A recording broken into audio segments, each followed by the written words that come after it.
Okay, Bismillahirrahmanirrahim. Assalamualaikum warahmatullahi wabarakatuh, and a very good evening to everyone. So we'll start the class with the Ummul Kitab Al-Fatihah.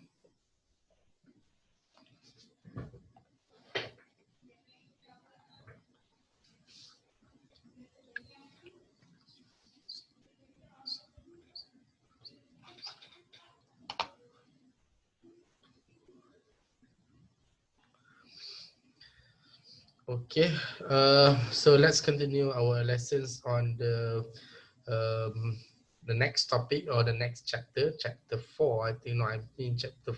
I'm not sure, but the chapter will be about force. Okay, so I hope that every one of you have already watched the video, but let's do some recap, or let's look at the. Okay, let's look at the videos when we want to highlight everything or everything that you want to ask. Just ask me in the chat box, and I will try to answer it. Okay, at the same time you watch the videos. Okay, so let's watch the video first about the topic force. Okay.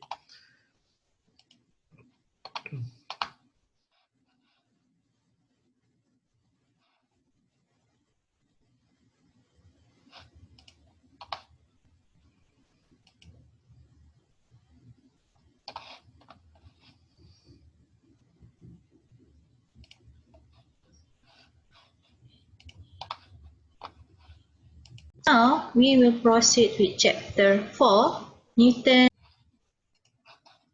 Semua boleh dengar tak? Can everyone hear the video? Boleh ya? Okay, so please take note. Please take note everything that you want to ask. Okay, maybe for those who are already watched the video, you can put the questions in the chat box, or maybe you want to highlight every section, or want to highlight. So just prepare your questions, and we'll catch up later. Okay. Force of motion. These are the subtopics that we will discuss. 4.1, force, weight and mass. 4.2, the laws of motion. And 4.3, the normal and kinetic friction forces. Lesson outcomes, at the end of this lesson, you should be able to define force, weight and mass, differentiate between contact forces and field forces, state Newton's law of motion, and apply Newton's first and second law for static problems, and also for moving object. A force is a push or pull. An object at rest needs a force to get it moving. A moving object needs a force to change its velocity. As you can see, this is the direction of the force. And direction of the force must be in the same direction as the motion. Force is a vector, meaning that it has magnitude and direction. There are 4 non-fundamental forces of nature. Number 1, strong nuclear force. Number 2, electromagnetic forces between electric charges. Number 3, the weak nuclear forces. And number 4, the gravitational force. All these forces we call as field forces. Then we have another one, that is contact forces. You can see in this diagram, all these examples are contact forces. What is contact forces? Contact forces are forces that act between two objects that are physically touching each other. And then the other one is, the other type of force we call as field forces. These are the examples of field forces. Okay, now we will discuss about weight. The weight of an object on the Earth's surface is the gravitational force exerted on it by the Earth. W equal to mg, and the SI unit for weight is Newton. And how about mass? Mass is the measure of how hard it is to change an object's velocity. Mass can also be thought as a measure of the quantity of matter in an object. Apparent weight. Your perception of your weight is based on the contact forces between your body and your surroundings. As shown in this figure, this person is in the elevator and this elevator is accelerating upwards. This is the direction of the acceleration. From here, we can sketch the free body diagram. In this free body diagram, there are two forces, which is WA and also W. What is WA? WA stands for apparent weight, and W here is the actual weight. From this free body diagram, we can write down the equation. WA, apparent weight, WA minus W, because the actual weight, the direction of the actual weight is pointing downwards, equal to MA. You can see here the acceleration and WA, they are in the same direction. So both are positive here, WA and also acceleration. And then write down the equation, write down WA or apparent weight as a subject. So it will be WA equal to MA plus W. Okay, what is the formula for W just now? W equal to mg. Then you can factorize the m here. M in bracket A plus G. So this is apparent weight.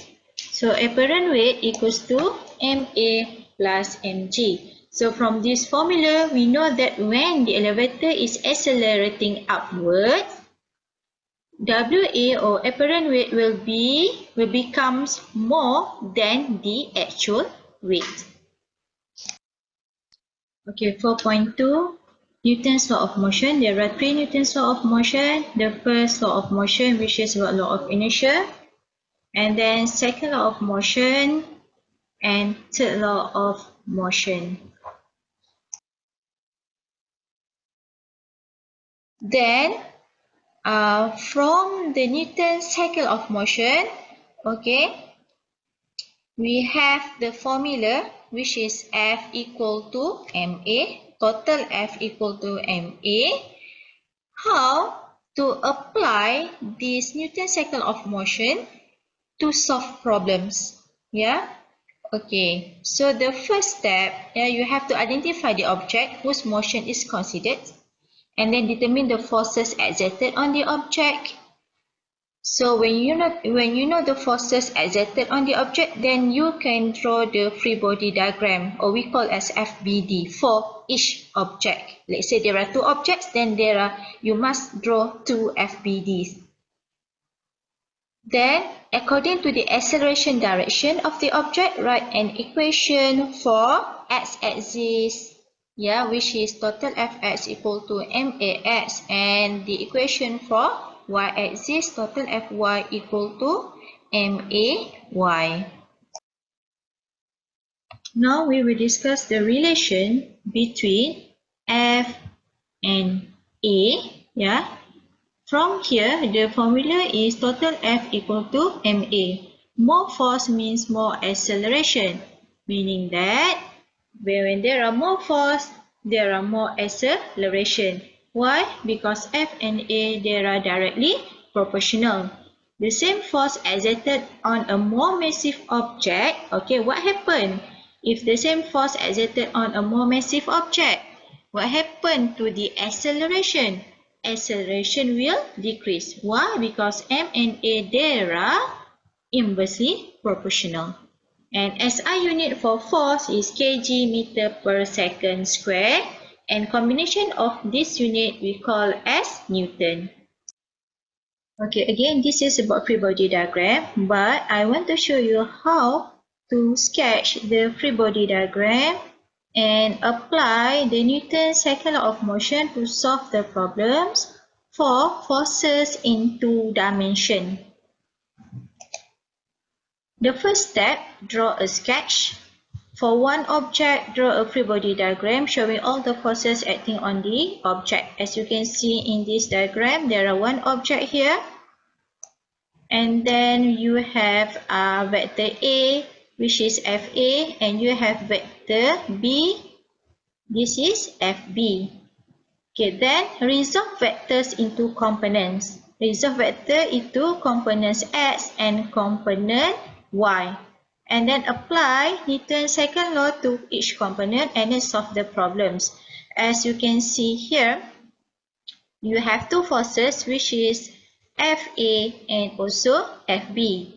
FA, it is in the first quadrant, while FB in the fourth quadrant. So for FA, you have to resolve into F at X. Yeah, this is the direction of F at X, and this is FAY. So you have X component and Y component.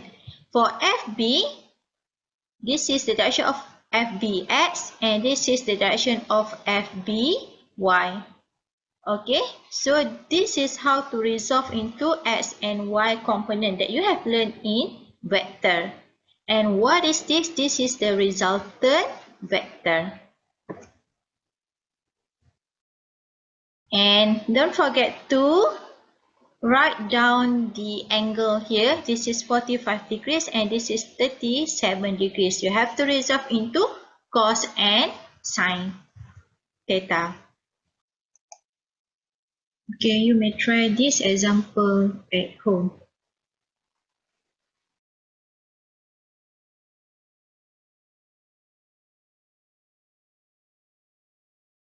Example 2.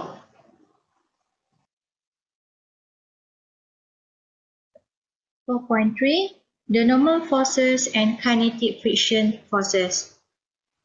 First, we will discuss how to draw the free body diagram for weight, which is W equal to mg. So how to draw the weight, the FBD for weight? It is from the center of the object and then pointing straight down here. And then how to sketch the free body diagram for normal force? Normal force, this is normal force and it is always perpendicular to the surface.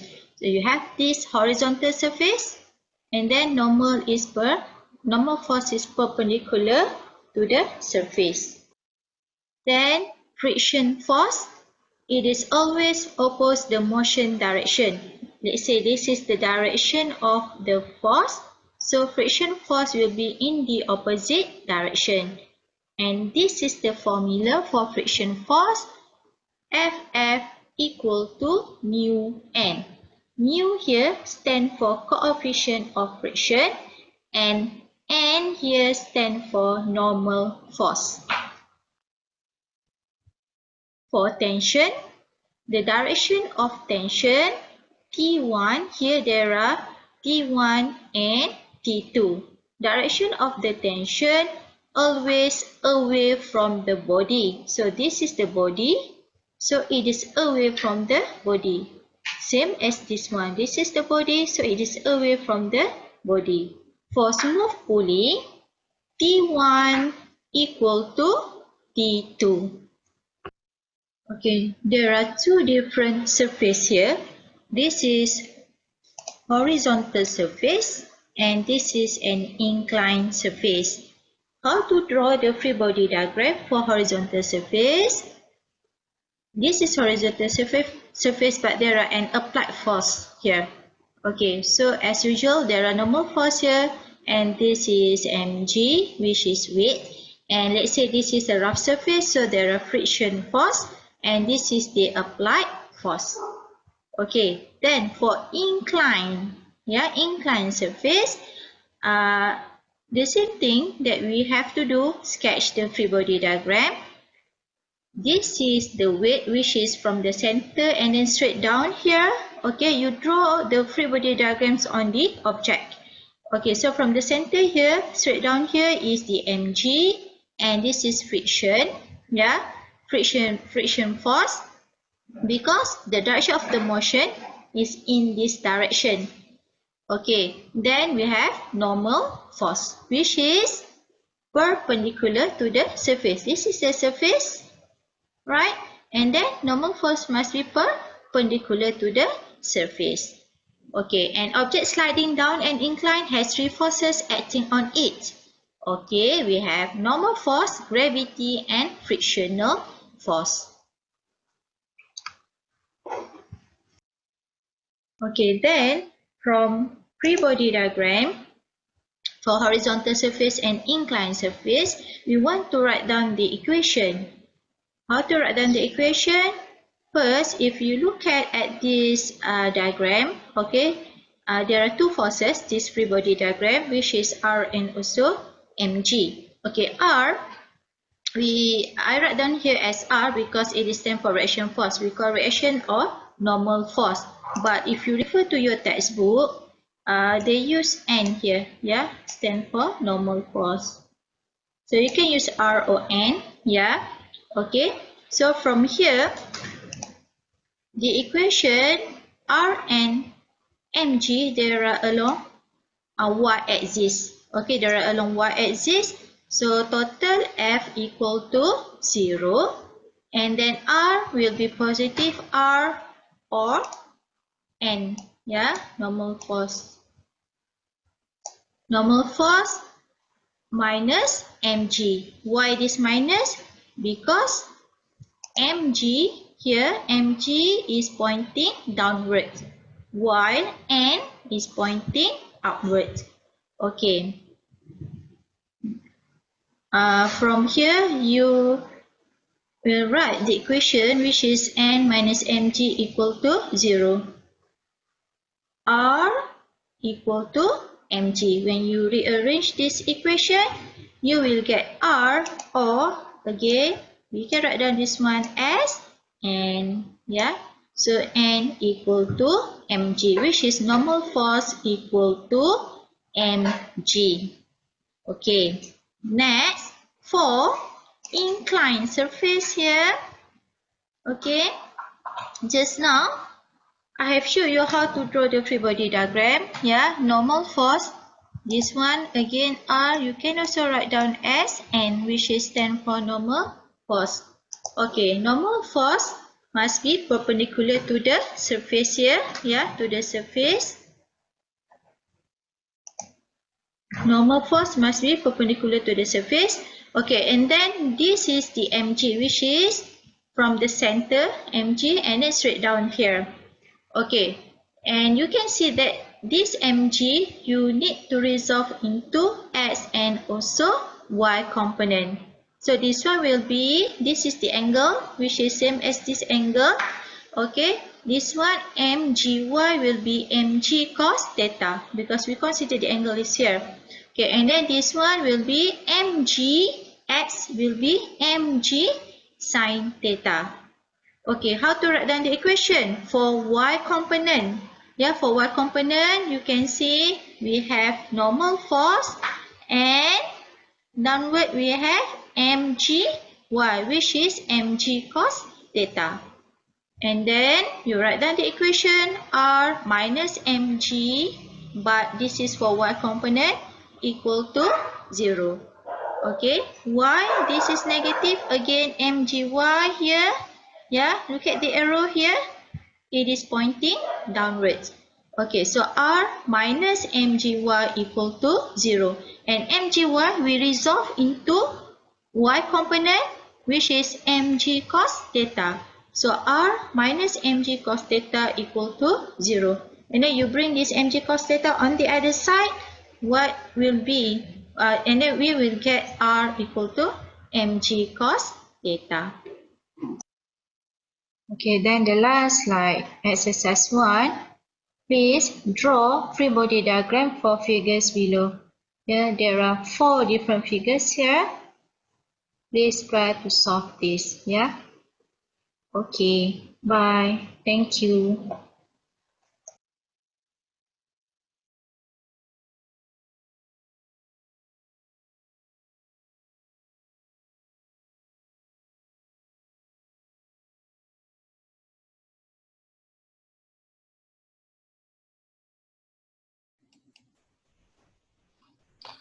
All right, so that is for video number 1. A few things I want to highlight.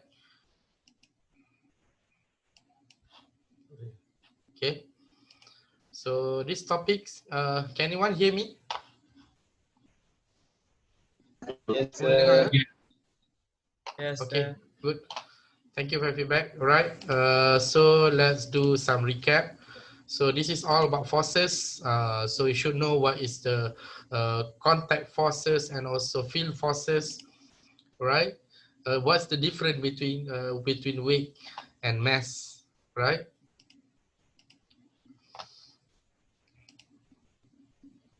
Okay.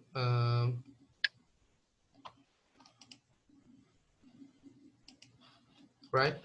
So what is the apparent weight? You will look at this topic, this explanation. You will look deeper when you actually I play the videos that shows the examples of this apparent weight later. Okay. Um, the importance of learning about Newton's laws of motion, which involve the first law, the second law, and lastly the third law. Okay, so obviously you already know about the first law, always related to inertia, but you should know the exact definitions of the Newton's first law. So when the question asks you give the definitions of the Newton's first law, you must give it correctly. Okay, with the appropriate manner of writings. Make sure it involves the object at rest will remain at rest, etc., until by the external force. And of course, when you relate the Newton's second law, always remember the Newton's second law is equals to F equals to ma. And of course, the submission. Okay, here is the submission. Okay, maybe we should call it as a total F. Okay, meaning that there's only not just a single force. The total means all forces acting on the exact on the exact axis, whether it's x or y, that's depend. Okay, so that will be the Newton's second law. Okay, and how to apply the steps to apply the equations. Okay, so the importance of to identify the objects, okay, to identify the forces, and lastly to draw a free body diagram. So what is the free body diagram? Okay, and of course, and as I'm seeing just now, fx, okay, the submission of f or total f equals to ma. Okay, when it comes to the real problems, okay, the f can be divided into fx, which means the total force in x-axis and the total force in y-axis. That equivalent to ma. So that's how you relate the problems uh, when the motions in x or y. That's depending on the situations. Okay. So this is the SI unit for force, which means the kgm over s square, or the short form will be Newton. Okay, so just put Newton. So that's already enough because there is also the SI unit for force. Okay, so how to draw a free body diagram, and what is free body diagram? Okay, if you can look at the video here, okay, this is about the two persons, person A and person B. Okay, try to push some I think motorboat on the plan. Okay, pandangan atas. Okay, of course, these two persons pulling this motorboat uh, for 40 newtons and 30 newtons respectively at the 45 and 37 degrees respectively. So along the x-axis, okay, along the x-axis. So you just look at this figure. So you can look at this. When you want to apply the x and y axis, okay, look at the second figure here from A, which contain force A. So you can have a vector of force A like this. This is force A, okay? And when there is a force A, so it also comes together with the component. We have to resolve it into its component, which that's why here we have fax and fay. And what is important of fax and fay? Because fa is the vector and fax and fay is the respective components for fe, right?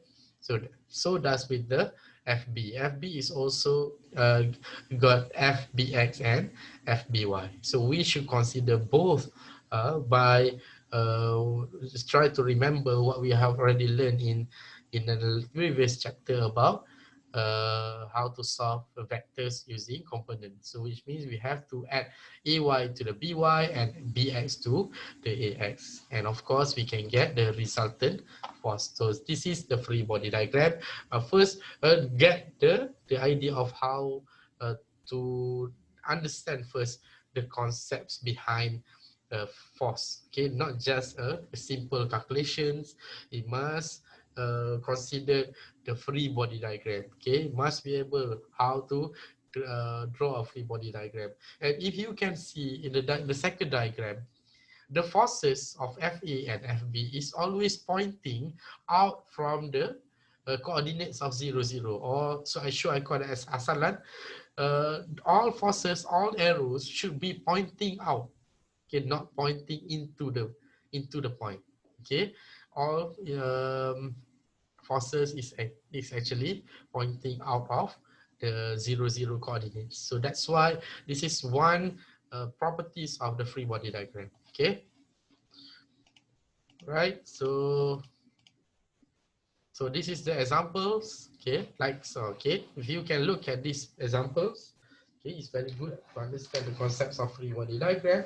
Okay, maybe the free body diagram is like this. It will behave like these two persons is actually pushing, okay, pushing the car, and there is the opposing force, okay, opposing force acting on 500 newtons against the directions of these two persons that are pushing the car.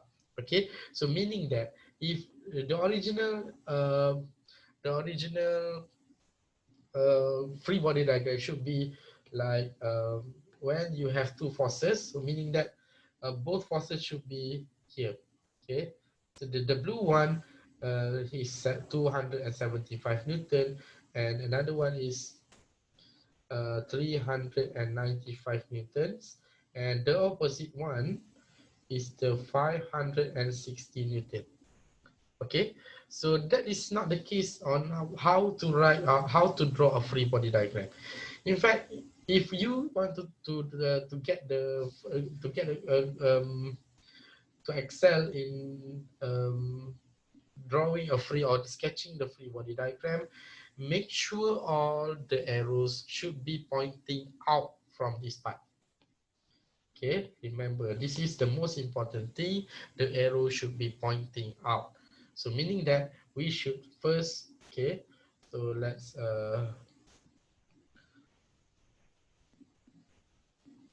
erase all these things.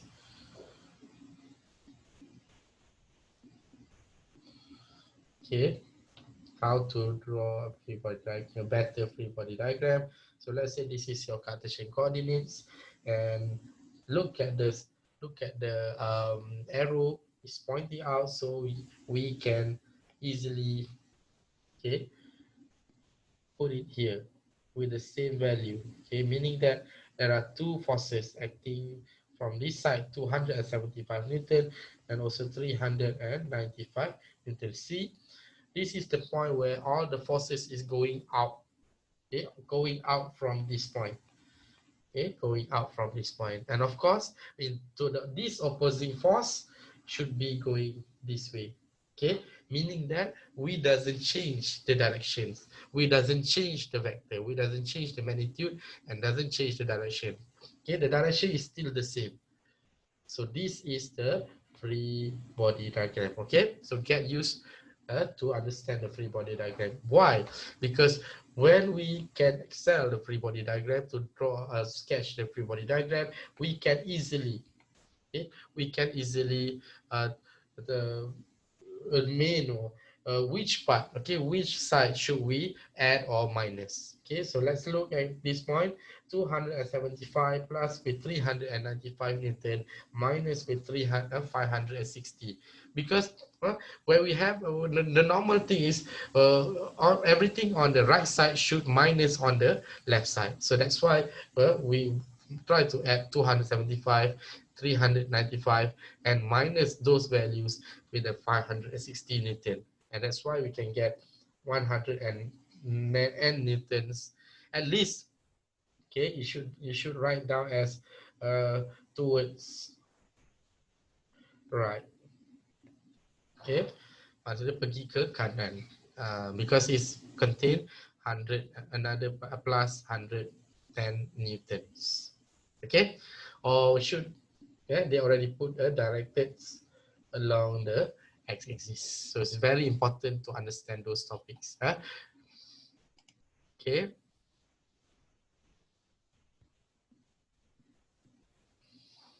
right, so a normal force of W. Okay, W is what? Weight. So weight is based on mass times with the gravity. Remember that the gravity is 9.8 meter per second square, right? And mass is measured in kilogram. Mass and weight is not the same because weight contains gravity, while mass is actually a quantity,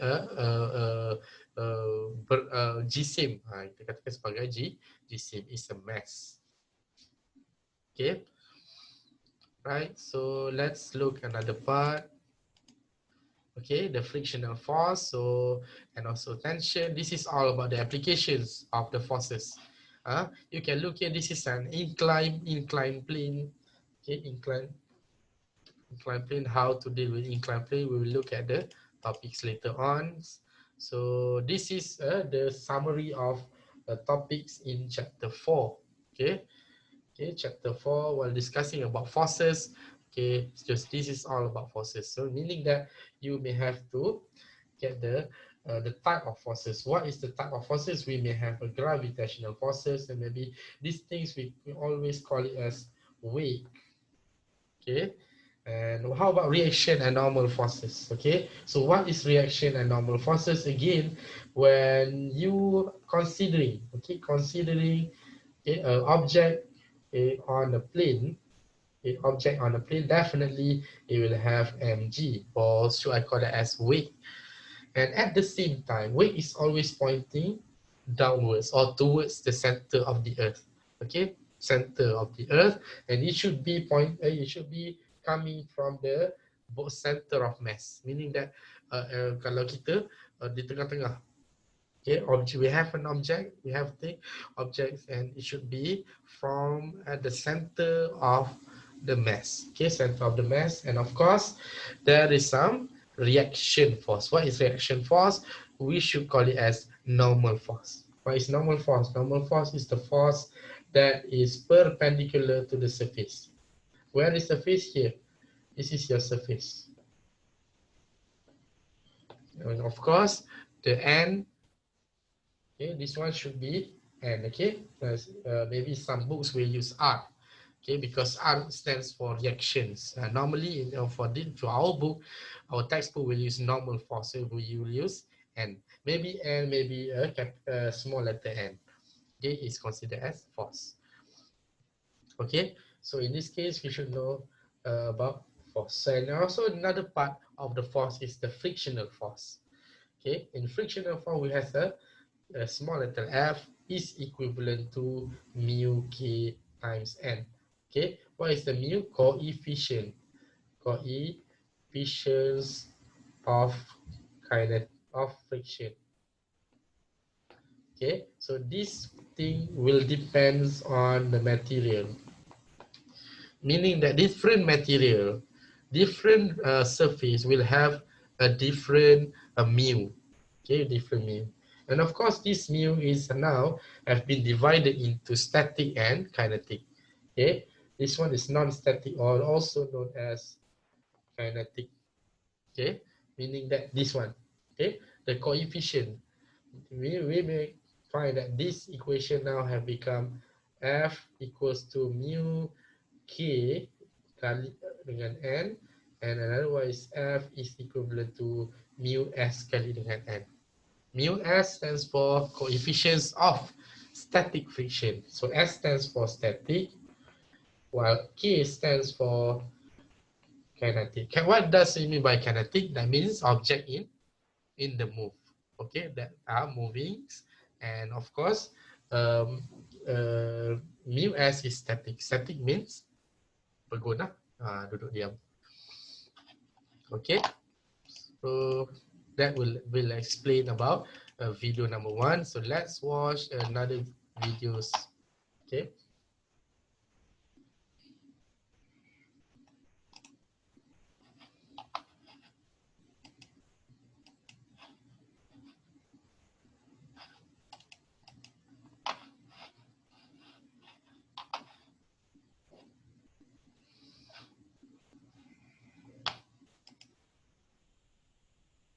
Okay, next one is equilibrium. What is equilibrium? An object either. Assalamualaikum and very good day to all of you. Okay, let's proceed with the next part of chapter 4 after you have learned all about Newton's law. These are the units for chapter 4: kinetic friction forces, static friction forces, tension forces, and applications of Newton's law. Okay, for this chapter or for these topics, these are your learning outcomes. At the end of the lesson, you should be able to cover point 1 until point 5. I think you can read it from here. Okay, let's move on to the next slide. Frictional forces. Okay, friction has its basis in surfaces that are not completely smooth. It's actually a resistance between an object and also a surface. So when an object is in motion, there will be a resistance to that motion. It's actually due to the interactions between the object and its environment. And this resistance is called friction. Okay, friction is not always impedes the motion. Okay, without friction, we wouldn't be able to walk or hold objects or pick up objects. Okay, there is a force called the kinetic friction force acts when the object is in motion. When an object that is in motion, look at this one, the force is to the right and there is an opposing force called kinetic friction force. And this is the equations of the kinetic friction force. Fk equals to mu kn. N is the normal force of the object. Mu k is the coefficient of kinetic friction. Fk is the kinetic friction. Okay. Fk arises during motion and it depends on the material of the surface. It shows how smooth or how firmly they are in contact. Okay, normal force here is the measure of that firmness of the contact between the object and also the surface. So from this equation, you can see the relationship that the higher is the normal force and the kinetic friction will be higher. Okay, next. Okay, just like it was kinetic friction force, which acts on an object which is moving. As for static friction force, it's a force acts to keep the object from moving. Meaning object doesn't move unless the applied force exceeds some critical value. And this critical value is a maximum static friction force. In meaning over here. So if you can see this one, the trash can over here, you can see all the forces that acted on this trash can. You have the applied force, the static friction force, and you have normal and the weight of the trash can. Now, this trash can is not moving, it's statically sitting there, okay? And you applied force, that is, this trash can is being pulled over here. And then you keep on exerting the force, adding the force, and it's still not moving up to a point you have enough force and it starts to move. And that's when, before it starts to move, that is the maximum static friction force. Because after when the trash can starts to move, it has become kinetic friction force. Later I'll show you the whole graph for it. Okay, so as you can see from the graph here, when you increasing the force, you also increasing the static friction force, but up to a certain maximum point, which is the maximum static friction force. Because when the trash can starts to move, that's when it becomes kinetic friction force, meaning right over here, the kinetic region. Okay, this is the whole graph of these two trash cans. I mean, one trash can. First, it wasn't moving. Next, it's moving. So it was steadily sitting there, and then you keep pulling this trash can. You keep on pulling and pulling, but it doesn't move. Up to the point, yes, it moved and starts to move. That's when you have the kinetic friction force. This one, the Fk equals to mu Kn. Okay, so this one is the static region. This is the kinetic region. As for that, you can see the difference between kinetic friction force and also static friction force.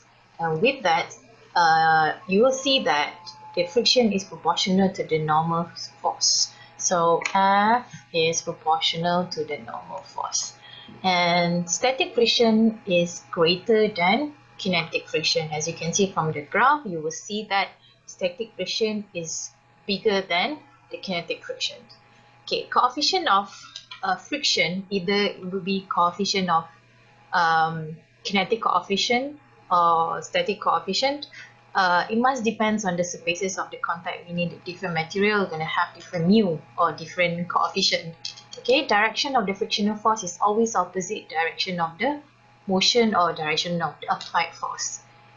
And coefficients of friction are nearly independent of the surface area of the contact. It doesn't matter how big is the area, it doesn't really bother the coefficients of it. It's just the material or maybe what type of surface it is.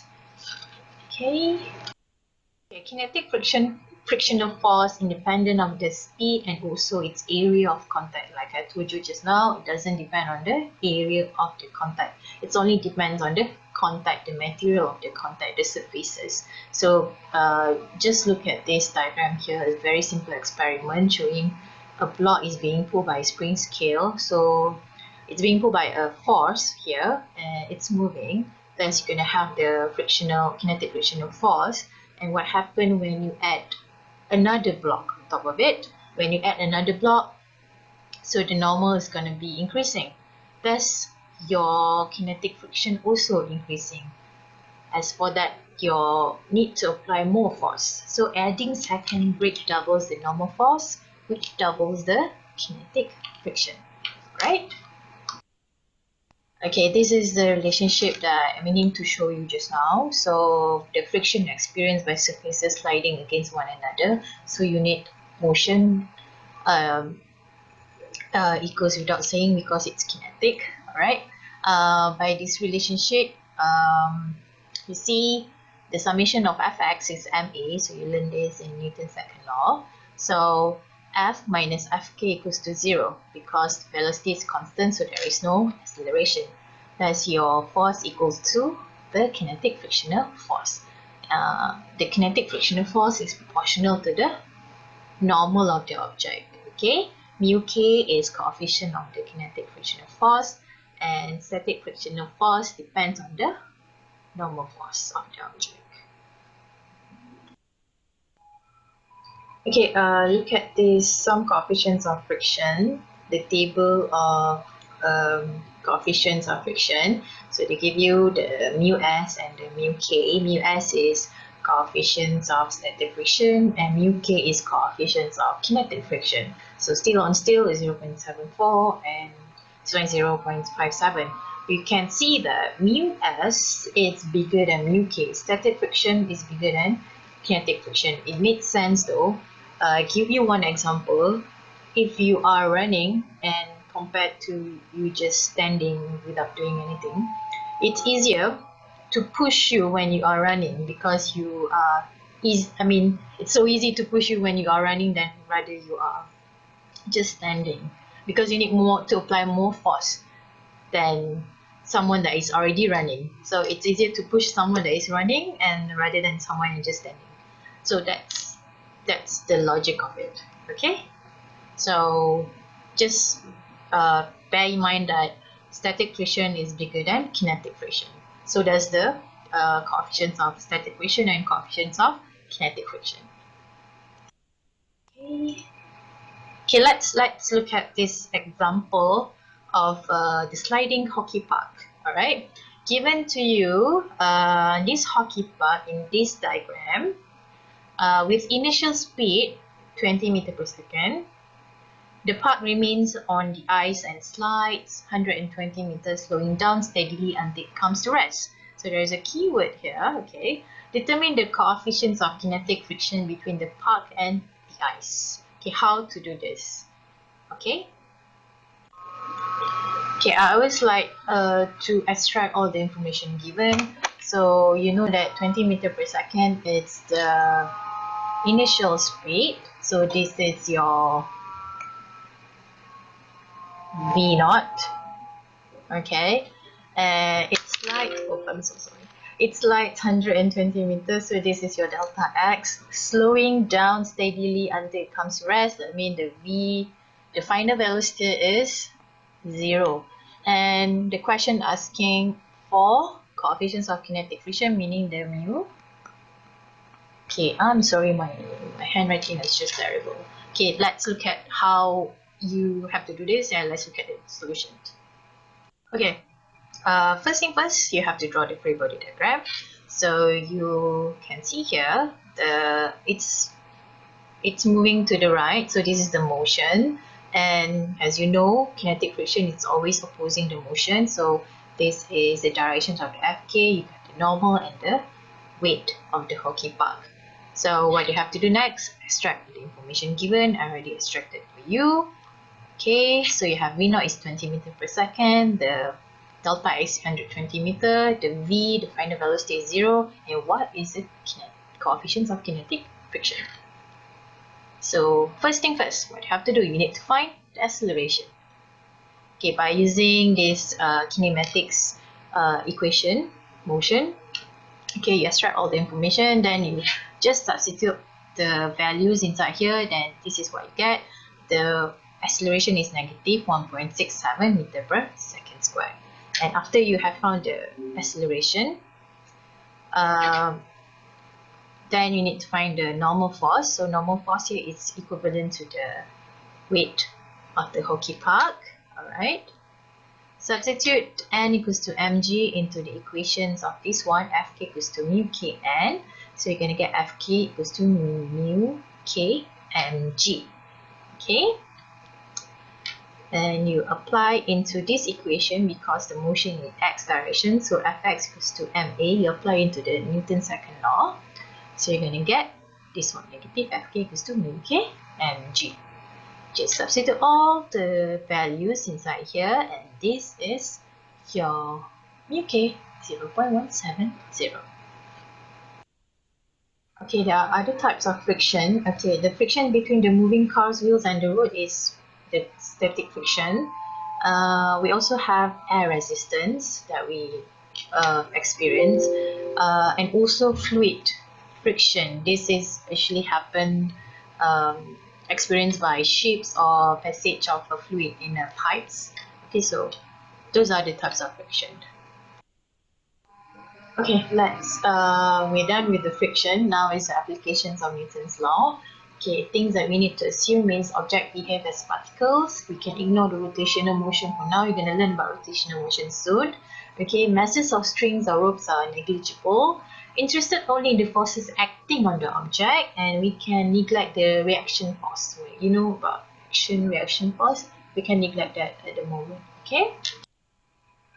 Okay, tension forces that's usually experienced in the rope. Okay, you need to ignore the frictional effects on the rope, ignore the mass of the rope, and magnitude of the force exerted along the rope is called tension. So when you pull a string or rope or cable, that one we call as tension. We call force. It's a force, but the name of that force is tension. Okay, the tension is the same at all points here on the rope, right?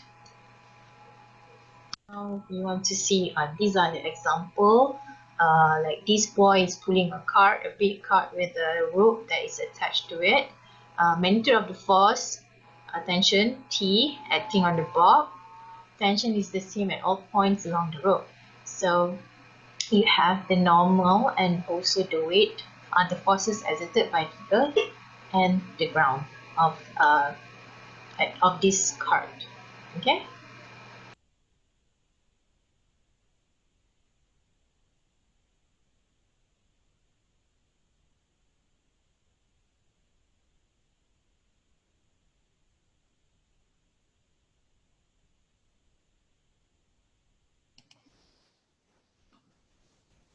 Okay, so that should be the examples, a few examples using free body diagram.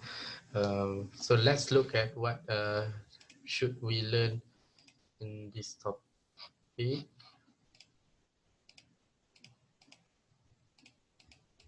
So this is quite the examples,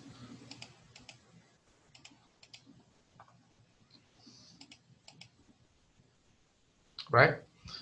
So the free body diagrams for vertically hanging objects and horizontal surface and object on inclined surface that solve the problems by using Newton's second law to an object in equilibrium and object under acceleration.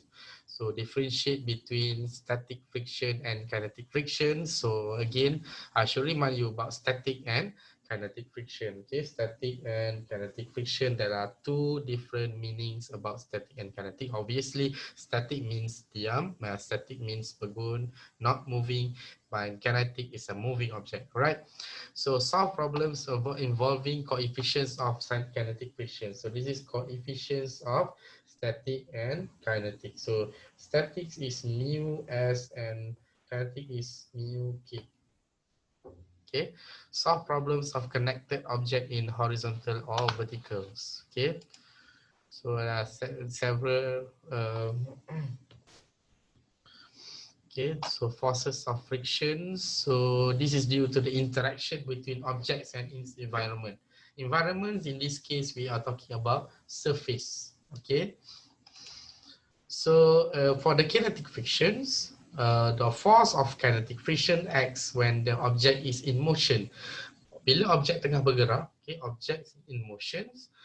So senang je nak tengok mana arah kinetic friction. In this case, let's say the forces now is going to the right. Okay, so we know that the acceleration should be going to the right. So that the forces that against the directions of motion is called kinetic friction. So kita gunakan F, small letter F lah. Okay, so it's always against the motion. So when the motion is going to the right, and of course the frictional force is going to the left. Right now, our question is whether we should use Fk or maybe Fs. So in the case of object in motions, so definitely we should use Fk. Fk means kinetic friction. So what is kinetic friction? You must have a coefficients of kinetic friction times with n. What is n? It's a normal force. Okay, again, so you look at the dustbin over here. So you may have mg.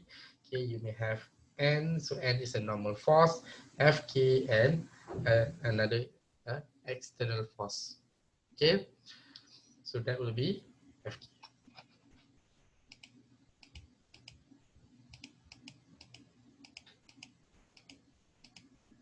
Right.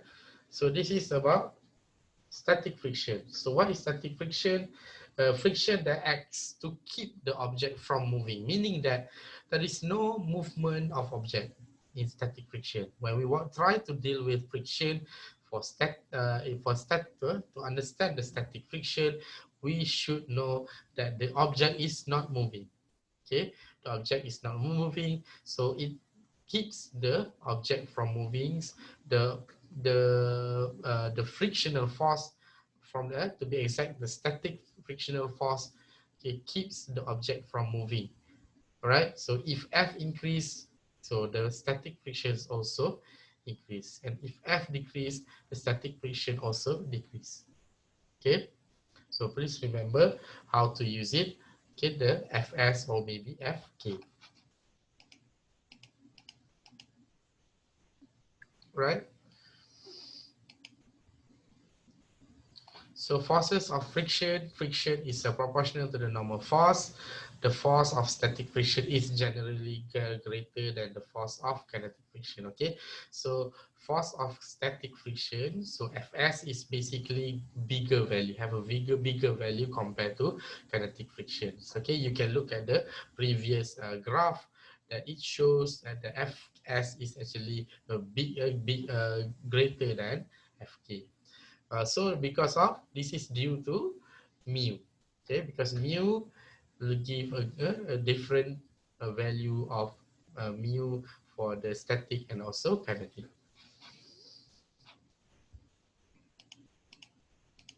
Is there any questions to ask? Ada soalan tak nak tanya? Ada. Ada. Okay, so the kinetic frictional force is also independent of the relative speed to the surface and of the area of contact. So please remember that the kinetic frictional force is independent of the relative speed, meaning that if you have speed, it doesn't give you a different value. Okay, because adding the second brick doubles the normal force, which doubles the kinetic. If there is a change, because the equations now is F equals to mu times N, and if there is these two change, meaning that if you can change mu or kinetic coefficients of kinetic frictions and normal force, so that will influence kinetic frictions, right? That will influence friction. Yeah, apart from that, if you try to increase the mass or whatsoever, it doesn't involve here. Okay, it will only give you the same value, right? Okay, let's continue.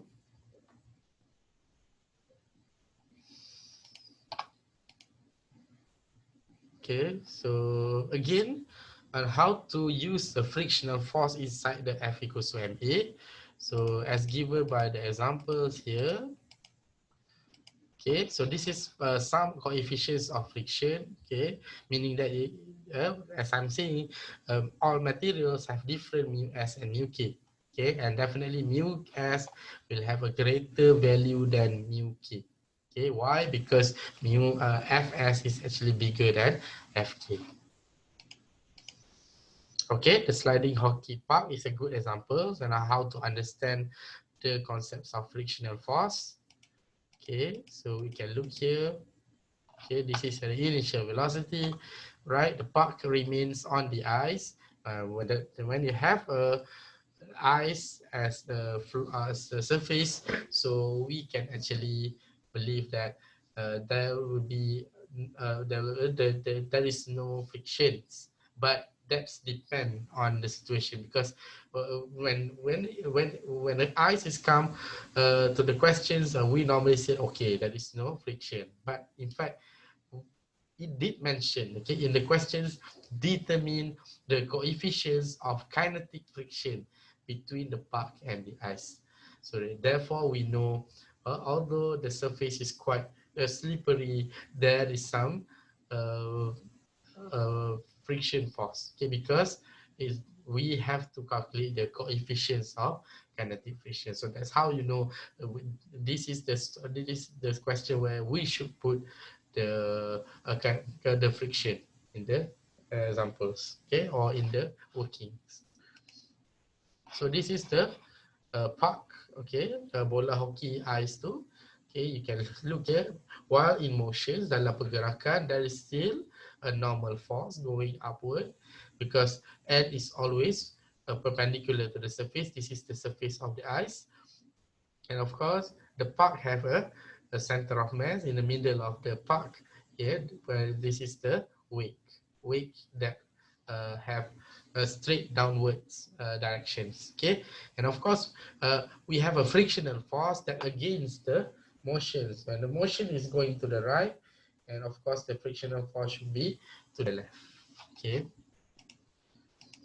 so how can we put inside the calculations? So first, okay, we want to find A. Okay, we want to find A, so you just use the equations of v square equals to v naught square plus 2a delta x, while delta x is 120 and v and a is equivalent to negative 1.67 meter per second squared. Okay, you can always try there. We can always try the problem. So you can always try the examples together because it will give you much more clear visions in terms of topics. Find the normal force of the chapter, which means Fy equals to 0. Okay, submission of starting with summation of Fy equals to 0. Why we need to use Fy instead of Fx?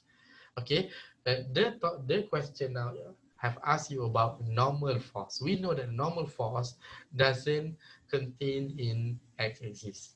Okay, it only occur in y-axis. So that's why n minus mg, n is upwards, mg is below. So n minus mg equals to 0, n equals to mg.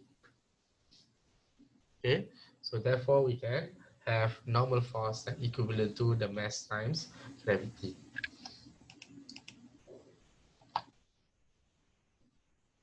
Okay, so that is for Fy. Okay, and of course, you look here that okay, if we want to find what is acceleration, okay, mu k. So you know that mu k is when the object is in motion. So when object is in motion, do believe that always remember that F is equivalent to ma. Okay, the total of F is equivalent to ma. So we need to define this one. Okay, we need to define this one into the equations, right? So in Fx, you can say that nothing is forced. Okay, at the on the right, no force x on the right. Okay, so that's why on the left we only have a frictional force. So how to put that one inside the value? So it will be like this: the summation of F equals to ma, and then what is F? So F is 0, meaning that this one is x-axis, positive x-axis 0, plus with negative, plus with negative Fk equivalent to ma. So what is a negative Fk? So we can bring that negative Fk equals to ma. A is equivalent to negative Fk divided by m. Okay. So what is negative Fk? Again, please remember to do some equation. Fk is equivalent to mu k kali dengan and what is mu k? Okay, mu k is what we want to know. So this should be left mu k times n is equivalent to Fk divided by n. And n is all. We already established that n is equivalent to mg. So that's why you can get the value of mu k. Okay, other types of frictions, maybe skidding. Okay, so in the applications of Newton's second law, we must have an assumptions. What is the assumptions? Object behave as a particle. Okay, can ignore rotational motions, and the masses of string or ropes are negligible. Interested only in the forces acting on the object, can neglect reaction forces. So this is the examples that you should know when you try to deal with Newton's second law, Newton's law. Okay, so this is the tension. Okay, we will look at the examples afterwards. Okay, and what happens if we do have a cable or maybe a rope? So which direction is the rope? Okay, which direction? Apa dia punya direction ni? So kita akan tengok right. Let's look at the next examples. Okay, next. An object either at rest or moving with a constant velocity is said to be equilibrium. At rest meaning it's not moving, being at rest. Constant velocity means it's moving but it's not accelerating. So total force or net force acting on that object is 0. Okay, this is when object is at equilibrium. Okay. As for equilibrium, that object is at rest or not accelerating, it's easier to work with the equation in terms of its component. So total force or net force acting on object is equal to 0. So you have to take it into account its forces that acted on x direction or y direction. So right here, when its object is at rest, total force in x, fx, and total force in y direction is also 0. And this also could be extended to 3 dimensions. We have x, y, and that one is t. Okay. The zero net force does not mean the object is not moving, but it is not accelerating, like I told you just now. Okay. Okay. These are one of the examples of equilibrium, meaning traffic light hanging by 3 cables. Okay. Can we just put an example? Okay, this is the question.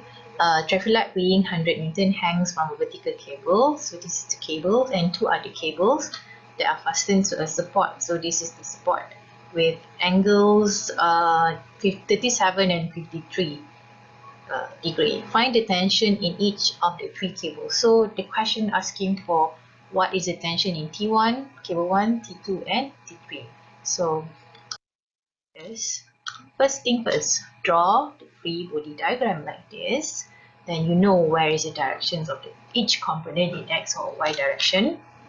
Okay, so this is only so. Okay, so again, so T3 is pointing upward and the weight is down for this part, and you have T2, T1, and T3. Okay. Always need to draw the free body diagram so you know where are the directions of each component. After you have found that, I think you can easily solve for T3 over here. Then you get this one. Total Fy over here. Total Fy equals to 0. Why? Because it's in equilibrium. Thus you get T3 minus the weight equals to 0. Then you get T3 equals to 100 Newton. So solve for T3. How to get the T1? You can draw this table here and categorize for each of the force, the x component and y component. So T1 is the x component will be where? This way. The x component of T1 is this way. T1x. So your T1x is negative T1 cos 37. And for its y direction is this way. T1y, which is T1 sine 37. How about T2? T2, the x direction is this way. T2x. The y directions, the y component, is T2y. Now with that, you can see the arrows here, right? Okay. The T3 is downwards. Okay. So now you look up according to its axis. Okay, now first is in x direction. No, in x axis you have, where is the x axis? This way. So, oh, sorry.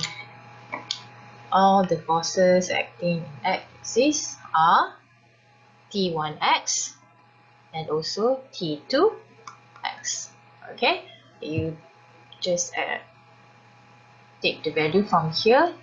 You see T1 cos 37 is over next negative direction, plus with the T2 cos 53 you get 0. Then what are the forces in y direction? These are the forces in y direction. So you have T1y, T1y over here, T2y over here, and minus whatever is downwards or negative side with the weight equals to 0. When you have found this, you can now solve the simultaneous equation. Okay, very easy. Okay. Okay, next example of equilibrium is object on inclined planes, like this light being tied up to a tree. Okay, it's in equilibrium. Okay, let's just proceed with the example. Okay, in dealing with object on inclined planes, you need to see that normal force is always perpendicular to the surface. Always have to take the normal that perpendicular to the surface, because look at the axis of x and y is being tilted, it's being inclined. Okay. Alright, one thing, it is more mathematics. When you have object is on inclined plane, when you see the theta here, let's say the theta is 30, the theta over here also the same. It's 30. It's being proved by this geometry here. Okay, so this is being inclined on theta. So this theta and this theta is just the same. So the x component for this weight is over here, w sine theta, and the y component for this one is w cos theta. Alright. Okay, the example just now. Okay, here showing a sled is tied to a tree on frictionless snow-covered hill. If the sled weighs 77 Newton, find the magnitude of the tension force of the rope on the sled and the normal force exerted by the heel on the sled. So first thing first, what you have to do is draw free body diagram. Okay, first thing first, always draw the free body diagram so you can see all the forces acted on that sled. Tension is over this side, x direction. Okay, and you have the normal in y direction.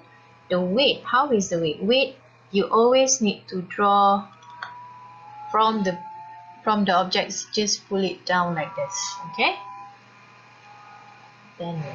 then you see that weight actually has component.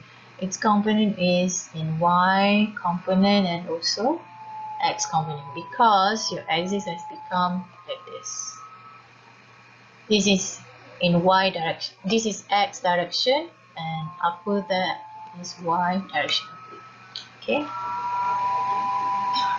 so please solve according to its axis. So for fx, what are the forces involved in x direction? X, this one you have tension. You need to minus with the mg sine theta. Okay, and you just substitute all the value inside, and then you get the tension. Next, the question asking for the normal. So for the normal force of the object, look at all the forces acted on y direction. So you have n, okay, and you need to minus with the mg cos theta, substitute all the value, then you get the answer for normal force. Alright. Okay. Okay, another example for object on inclined plane is this one.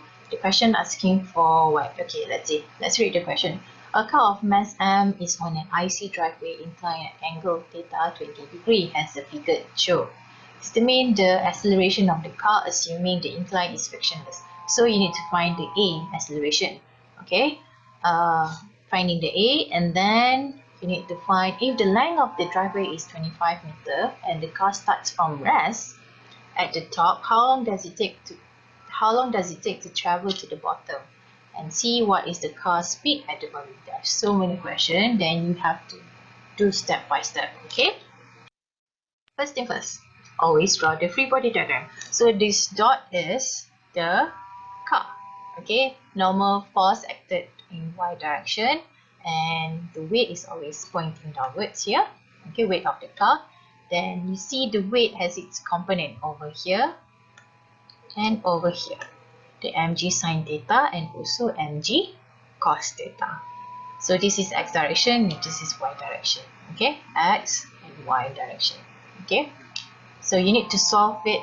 The first thing first, they ask for the acceleration. How to find the acceleration? So you have to use the Newton second law. Okay, ma equals to the total force that acted on x direction, meaning here this way. So we have max equals to, what are the forces acting on x direction? Only this one, mg sine theta.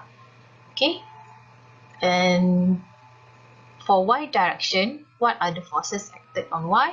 N minus mg cos theta. So these are the forces that acted on y. So you have first equation and second equation. Then you can find ax, okay, by just substituting all the information or all the values that has given to you. They ask you to find the delta x. Okay, when you have found the acceleration, you can use the kinematics equation to find the delta x. Okay, very easy this one. And lastly, they ask you to find the speed. When you have found the time over here, you can use the equation from kinematics to get the speed. Okay. Alright, let's look at I think one last example for inclined planes, toboggan to the bottom. So this thing we call toboggan. Okay, a child of mass m rides a toboggan down a slick ice-covered hill inclined at angle theta with respect to the horizontal. What is the acceleration of the child and what is the normal force exerted on the child by the toboggan? They didn't give you any value, so we just need to work out with the formulas, the equation. Okay, like the usual, you should draw the free body diagram first and look at all the forces that acted in x and y direction, in x and y direction, in x and y direction. Okay. Alright, they ask you to find acceleration. Okay, look, acceleration is obviously this way. Okay. So it's an x direction. So what are the forces acted on x direction? Is this one, W sine theta is equals to mg sine theta equals to the ma. You need to apply the Newton's second law. Alright. Next, they ask you to find the normal of the force. So normal is this way, the y direction. So you have n equals to mg cos theta, negative mg cos theta. Over here, this n equals to mg cos theta because n minus mg cos theta equals to 0 by applying the Newton's second law. So you get A and also the normal. Alright. Let's move on from inclined planes to multiple objects, another application of Newton's second law. So when you have more than one object, the problem solving strategy is applied to each object. First thing first, always we need to draw the free body diagram for each object, then apply Newton's law to each object and solve the equation. Okay. Example. Okay, this one of the example of multiple objects, the Atwood machine. So you see you have two objects, right? M1 and M2. So always work separately first. Okay, then you see M1 can see the tension is upward, the weight is downward. So this is T and this is mg. Okay, same goes to the M2, tension is upward and the weight is downward. Always draw the free body diagram. Okay, in multiple object, we will learn about the apparent weight. Apparent weight that we feel when we are riding the elevator or in a lift or on a lift. Okay, so when elevator accelerating upward, we feel heavier. When elevator accelerating downward, we feel lighter. I think you know this. You experience this yourself. Maybe you just don't bother whether you feel heavier or lighter, but it is true. You can try for yourself when you are riding the elevator. Alright. So how come? Like this. Okay, by applying the Newton's second law, you will see total force that in y direction equals to ma. So the apparent weight is the tension of the cable of the lift actually. That is the apparent weight that you feel. It's minus the of your weight downward is equals to ma. Then thus we get your apparent weight is ma plus the weight. And you get this one, m equals to a plus g. That's why you feel heavier because because your weight or your mass is multiplied with additional of the g. G is the gravitational acceleration. Right? Let's get the example.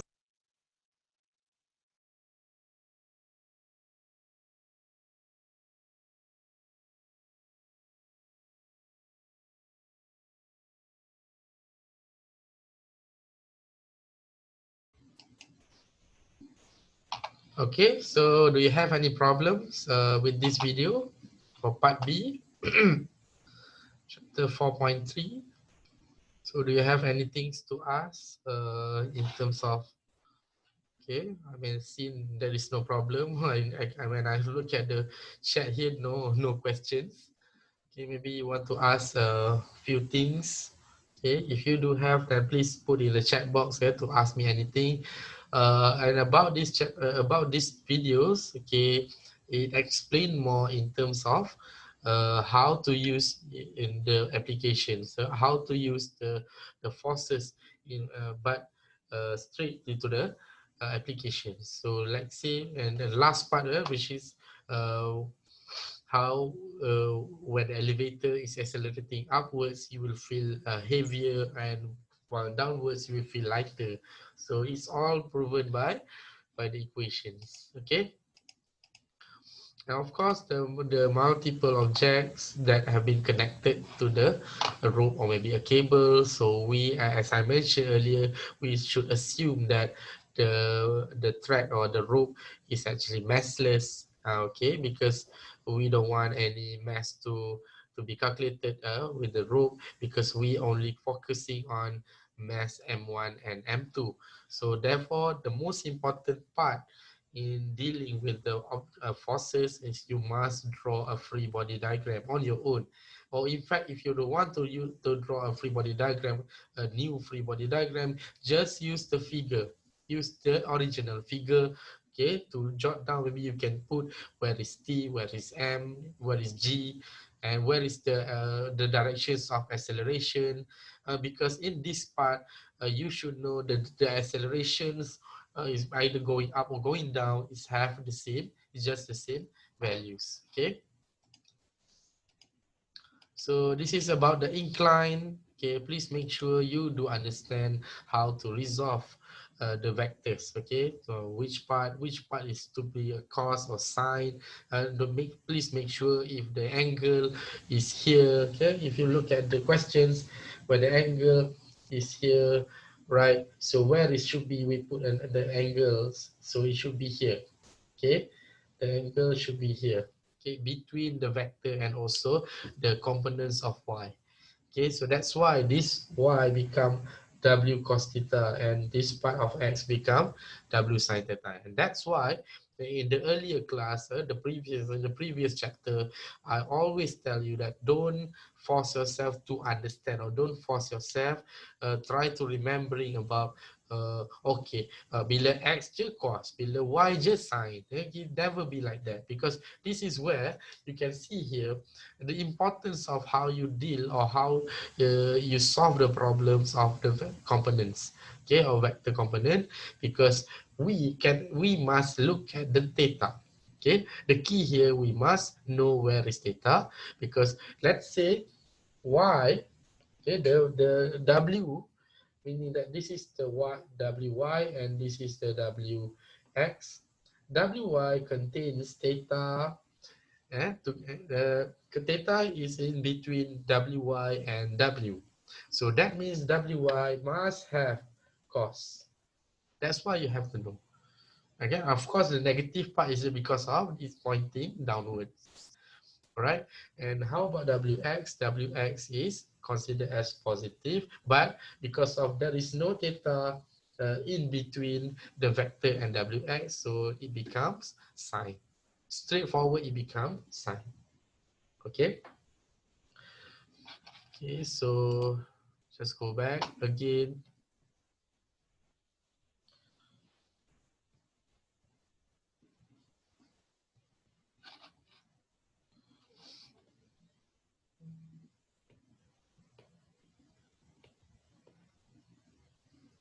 Okay, the importance of inclined plane.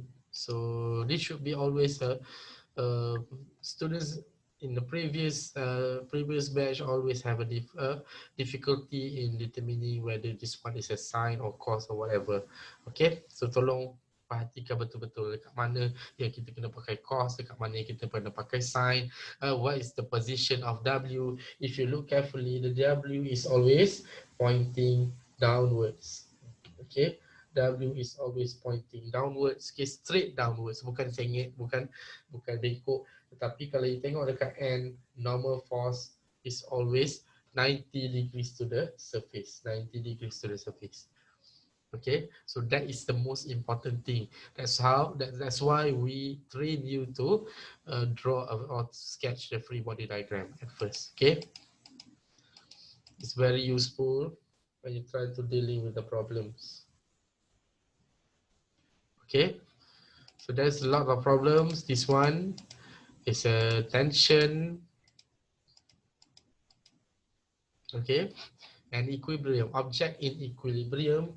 Like I said just now, before this we learned about Fx equals to ma, but when object is not moving, then a become 0. So that's why summation of Fx become 0. So if for the hanging object, definitely there is no movement in x and y axis. So that's why a summation of Fy, that occasionally or originally Fy equals to Ma, then A is also not moving, and it will now become Fy equals to 0. So that is how the equations become F, that delta summation of F become 0. And of course, we need to resolve it to its component and then solve it. It depends on the x and x, y and y. And of course, we must do it simultaneously. We must be able to do a simultaneous equations. Okay, any questions so far? Ada soalan? No, sir. Okay, so let's look at the last video. Of this, okay, this example, weighing a fish in the elevator. Alright, this woman weighs a fish with a spring scale attached to the ceiling of an elevator. While the elevator is at rest, she measures a weight of 40 newtons. So when it's at rest, not moving up and or down, the weight of the fish is 40 newton. What weight does the scale read if the elevator accelerates upward at 2 meters per second? So first upward, the elevator moving with 2 meters per second. And B, what does the scale read if the elevator moving downwards at 2 meters per second also? And C, if the elevator cable breaks, what happened? What does the scale read? Let's go up. Okay, let's take a ride on an elevator going up with 2 meters per second. So what you have to do, you draw the free body diagram over here on the fish there. Okay, so you get the tension of the cable is upward, okay, over here, and the weight of the fish. So you apply your Newton second law, okay. So T minus mg equals to ma, okay, and you substitute all the values that given to you, the weight and the g, and you get the mass here is 4.08 kilogram. Then you substitute that value into this equation, thus you're gonna get your apparent weight of the fish, or the tension, is 48.1 Newton, which is more than 40 Newton. Okay, so the fish is heavier when it's riding upwards. Okay, that's what apparent weight meant about. Okay, let's take a ride downstairs. Okay, so when we go down, what is the weight of the fish? So T, okay, it goes down. Alright, T minus mg, okay, T minus mg is with T minus mg equals to negative ma, because the acceleration is downward. I always like to do like this, T minus mg equals to negative ma, and then you can rearrange this equation and you will get this one. Okay, and this value is obviously lesser than 40 Newton. That is the apparent weight when you go down. Okay, and the question C asking what is the weight when the cable breaks. When the cable breaks, there is no tension, then there is nothing. the cable breaks. Okay? Alright. Okay, next is block on a ramp. It's something like inclined plane, but this one you need to associate with this one, the friction. Okay? It could be kinetic friction and it could be static friction depending on the situation of the object. Okay, axes are rotated as usual on incline. The directions of impending motion would be down the plane. Friction acts up the plane, opposes the motion depending on the direction of the motion. Apply Newton's law and solve the equation. Okay, let's look at this example. You have a block with mass 2.5 kilogram resting on a ramp. Resting, okay, it's not moving. If the coefficient of static friction between the block and the ramp is 0.35, what maximum angle can the ramp make with the horizontal before the block starts to slip down? Okay, so please extract all the information given here. The mass is 2.5, the mu s is 0.35. They ask for theta. You need to find the theta before start to slip down. Okay, before it starts to move. So that is you need to find the maximum angle. Okay, first thing first, as usual, always draw the free body diagram. So free body diagram here, you resolve all the components. So you have normal is always perpendicular to the object. Okay, this is the weight directly downward, and this is the weight component mg sin theta. This is another component in y direction mg cos theta. So it starts to slip down here, right? But it won't slip down yet. So the static friction must always oppose the motion. So this is the static friction force. So apply the Newton's second law in x and y directions. For x direction, you see mg sin theta. Mg sin theta over here, you have to minus whatever over here. Minus this one. Mg sin theta minus mu s, and because fs equals to mu s, and for n, capital letter or small letter, doesn't matter, just the same. Okay, and then equals to 0 because it's equilibrium, right? At rest. Okay, the second one in y direction, meaning whatever you got over in y direction, it's just n minus mg cos theta equals to 0. Thus, you will get n equals to mg cos theta. Okay, after you applied this one, you can substitute inside here because you need this n equals to mg cos theta to be substitute over here, meaning over here, the mu s end. So once you get everything, you substitute inside the equation, then you should be able to find the theta. Okay, alright. Okay, I have another example, object on inclined plane, but this one, the object with acceleration.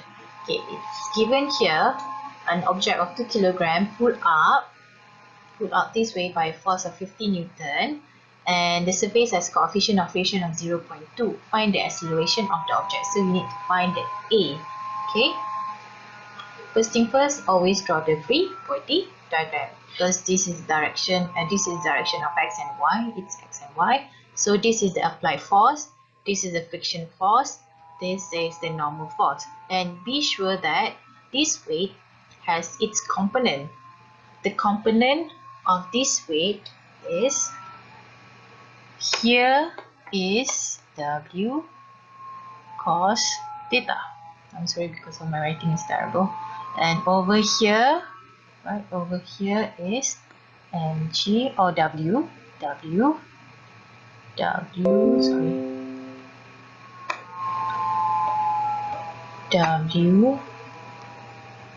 sin theta. Negative. Okay.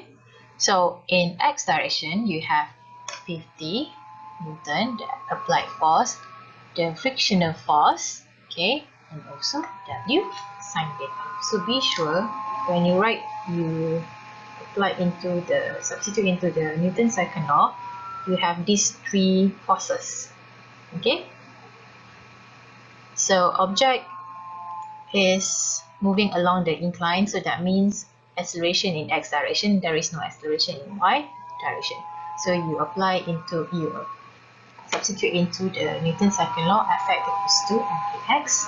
So you have 50 minus W sin theta minus the frictional force. Then you're going to end up with equation 1. Okay, go to the y direction. You need the same thing. You need to apply into Newton's second law. F equals to MAY, 0 equals to 0. So you have normal that is pointing upward. You need to minus with the another component of weight W cos theta. So you're going to get this one, right?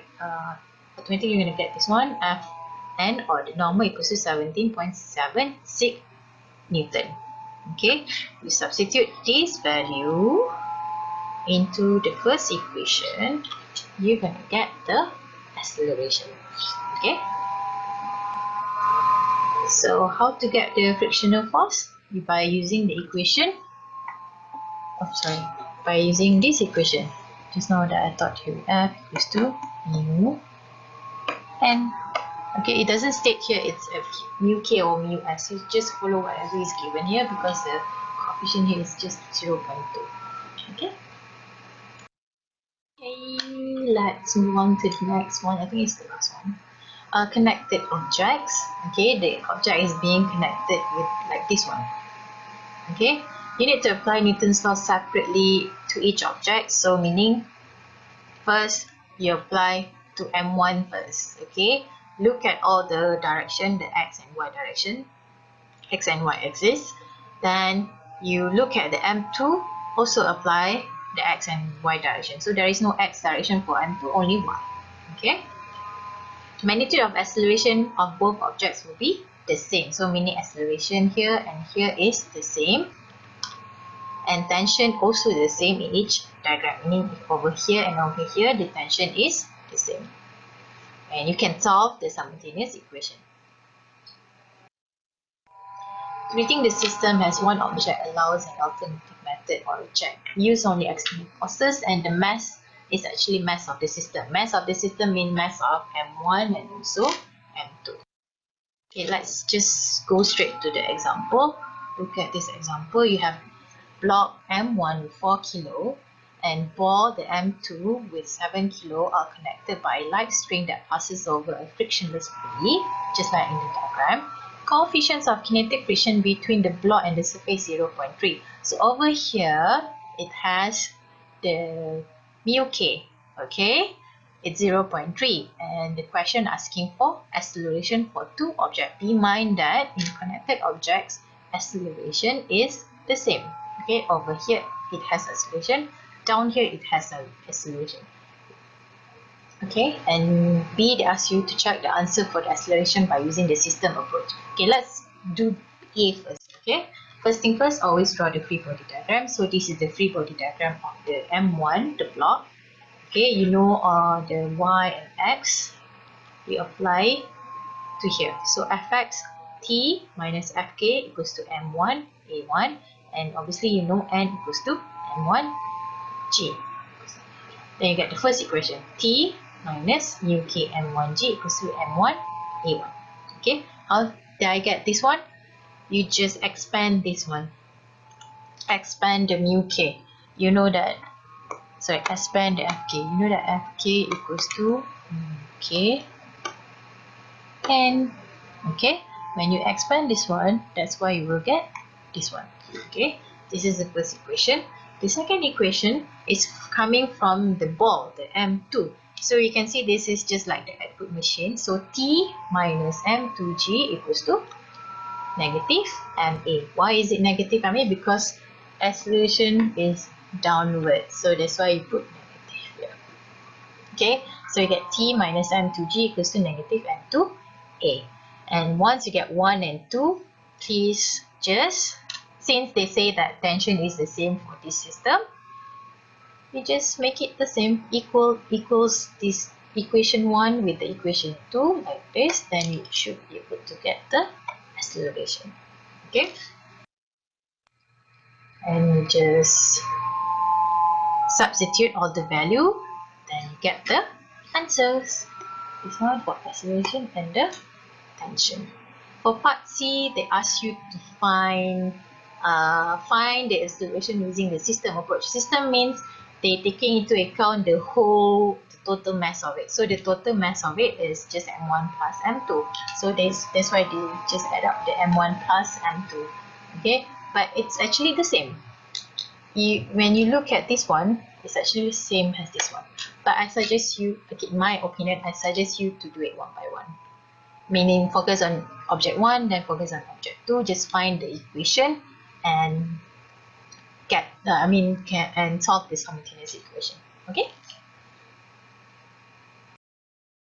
Okay, last example for this video or slide. Okay, for connected objects, you have 3 wooden blocks connected by a rope of a negligible mass being dragged by a horizontal force F in the figure below. So you have 3 blocks, M1, M2, M3, and it's being tied to one another. Okay, so obviously you're going to have tension. This is T1 and this is T2, and this is a applied force being dragged by a horizontal force. Okay, suppose that the force is 1000, M1 is 3 kilo, M2 is 15, M3 is 30. Determine the acceleration of the block system, and B, the tension of the rope T1 and T2. Okay, you have to neglect the friction between the floor and the wooden blocks. How to do? Okay, do it one by one. So for M1, okay, look at the acceleration is over that way. You have force, okay, and it's being tied up, right? So you have tension, okay? So please get the equation that is on x direction. So F, right here you can do F minus T1 equals to M1A, okay? This one I make it positive. Even though the acceleration is over to the negative side, you can make it positive. No problem, okay? Then you just substitute all the value inside, and you get this one. So T1 plus 3A equals to 1000. That is your first equation. Equation 1. Okay. For the block M2, we do the same. What are the forces that involved? We have T1 and also T2. Okay. And you substitute or you apply into the Newton's second law. So your T1 minus T2 equals to M2A. You solve this, you're going to get equation number 2. T1 minus T2 equals to 15A. And for the last block, you only have what? T2 only. Okay, so T2 is just equals to M3A. So T2 is 30A. So you have equation 1, equation 2, and T2 is basically 30A. You can substitute T2, 30A, in equation 2, and you can get the T1 equals to T2 and T. Okay, just solve it by substituting the equation 3 into 2, then you get this one. Then you solve it like normal. 1000 divided by 48, get acceleration is 20.8 meters per second. And you substitute the equation of the acceleration into equation 4, then you can get the tension. T1 is 936 Newton and T2 is 624 Newton. Okay, this chapter you need to do a lot of questions, then only you can get used to it on how to handle the question. Alright. Okay, so we have come to the end of the chapter. So I'm going to summarize what we have learned in chapter 4. Okay, friction is the resistance due to the interaction between the object and its environment. Friction is proportional to the normal force, that's why F equals to F proportional to the N. Coefficients of friction depends on the surfaces in contact. Coefficients of friction are nearly independent of area. Direction of the frictional force is opposite the direction of the motion. And you have kinetic friction, the friction experienced by surfaces sliding against one another. Static friction is the force acts to keep the object from moving. Okay, force exerted along a rope we call tension. Object is at equilibrium when object is at rest or moving with a constant velocity. Net force acting on object is 0, so that's why we have this equation, total Fx equals to 0, total Fy equals to 0. For multiple objects, it's a problem-solving strategy which applies to each object. Okay, first thing first, draw free body diagram and apply Newton's law to each object. For connected objects, acceleration and tension for both objects are the same. Then you apply Newton's law separately, then solve the simultaneous equation. Okay, as for that, thank you very much for listening and have a good day, everyone. Bye.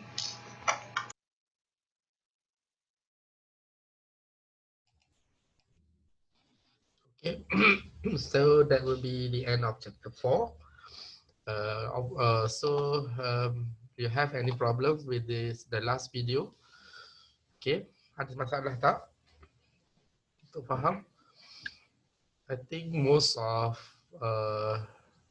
the examples stated by Ms. Putri is actually have already covered everything about some things that we want to learn in topic 4.3. So please, I want to do some recap on the last videos. Okay, so this like how the apparent weight will take place.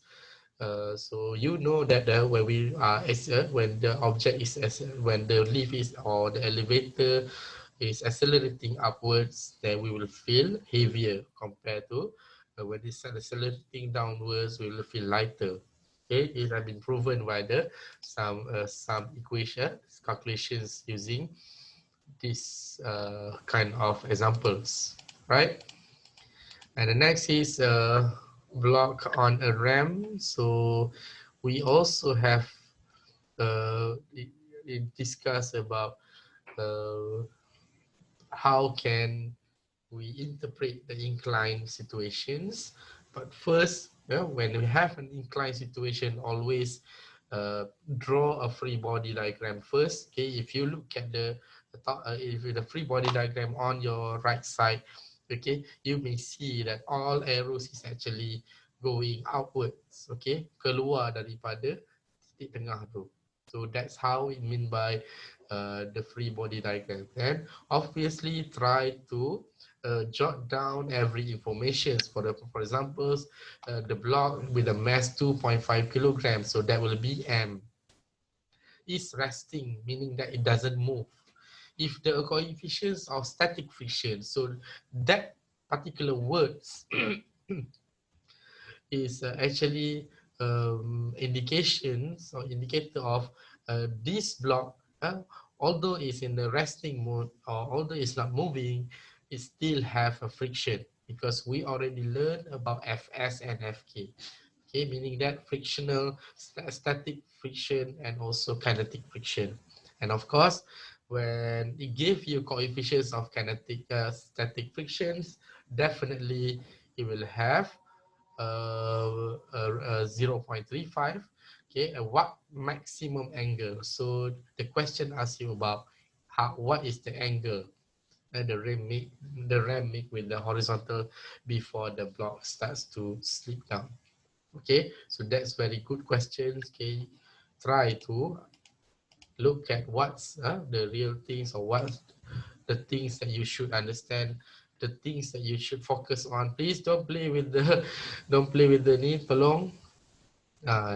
Jangan main dengan tu. Okay, thank you. Sebab saya share maksudnya awak boleh conteng juga sekali kalau tak faham, you can all. Okay, perlu tolong masa saya tengah terangkan, tolong jangan conteng. You can conteng benda ni boleh conteng, tak ada masalah. Tapi saya akan nampak dia akan kacau kawan-kawan awak play. Alright, so there are some fx, summation of fx, okay, because everything is not in motion, so fx equals to 0. So what is the fx? So it may contain mg sine theta, and you have fs, so mu sn, n is what? N is mg. In n, we have n going upwards and downwards is mg cos theta. So therefore, n minus mg cos theta, n equivalent to mg cos theta. So this value of n right now you can put inside n in the first equations. Okay, so that's how you determine the theta. Okay, there's a lot of questions you can try, because everything, if you want to excel, you must do a lot of exercise. Okay, if you want to get used to the situation, okay, maybe you may ask, how can people understand the physics? Okay, because of the practice. Practice makes perfect. Okay, we need to practice. We need to do a lot of questions in order to understand the concept, in order to get used. Okay, maybe with my experience of 10 years of teaching now, I may not have a problems to identify the equations that I can use. Maybe for you, if you just know to learn about physics in maybe a month's time, so okay, it took several attempts for you to understand the physics. So that's why we need to do a lot of exercise. Okay, try to bring all your books, your notes. Okay, your maybe your reference, other reference, because if you don't have a survey book, so you may try the questions inside any equation, any books, any reference book. Okay, all right. So. Okay, I have a question from Ahmad Haika. Okay, never mind. Okay, no problems. Right, so find the accelerations of the objects again. So this is the accelerations of the object. Okay, again, the inclined plane can always involve with MA because that is the how. Okay, because the object is pulled. Okay, meaning that the object is moving. When the object is moving, you can put F equals to MA. So for connecting objects, please remember, okay, to do it separately. When you have M1 and M2, okay, then you have to draw a free body diagram on each mass. Okay, M1 you draw a free body diagram, and M2 you also draw a free body diagram. Okay.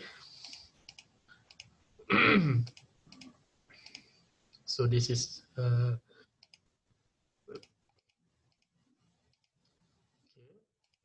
you can always watch it back. I already give the link to all of you, to your class rep. Okay, please, okay, try to understand the concepts first before you engage with the equations and the final answers, right? So this is the last examples about the connecting objects. Okay, again, you must be able to understand, to write down or to draw a free body diagram on each mass. All right. Okay. So lastly, you will get T1, T2, and T3. Okay, and of course the acceleration. So anything you can easily get when you actually mastering the concepts or the mastering the what's behind the F equals to ma.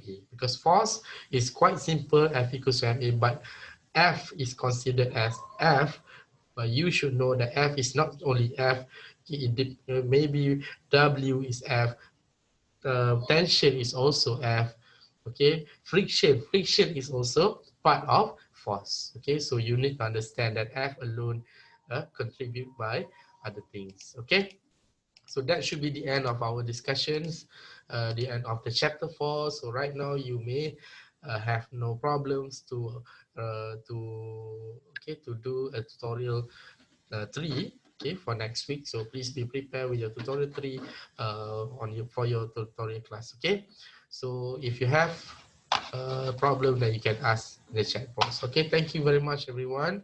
So I will stop here. Thank you for your attention. Assalamualaikum warahmatullahi wabarakatuh. Thank you, sir. Sir. Thank you, sir. Thank you, sir. So, Thank you, Thank you, sir. sir. thank you, sir.